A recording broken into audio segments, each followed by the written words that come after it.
तर शाळांनी प्रत्येक ॲक्टिव्हिटी, प्रत्येक लेक्चर, प्रत्येक पिरियड या घंटावर अवलंबून राहत. थोडक्यात माहिती तर कविता.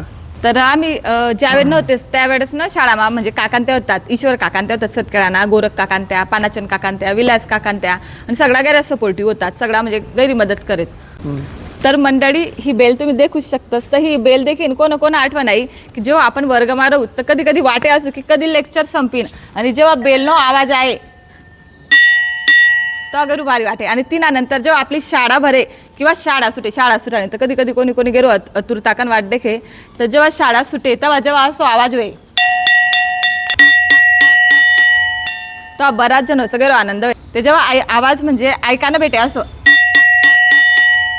तर एक वेगळा आनंद भेटतो तुम्हाला. तर एक वेगळं म्हणजे जेव्हा शाळा भरे तेव्हा आपण बेल वाजस आणि तिनानंतर जेव्हा शाळा सुटस तेव्हा आपण बेल वाजस. तर हे जे आपलं बेल रस तिना सोबत पण एक आपलं वेगळं कनेक्शन रस.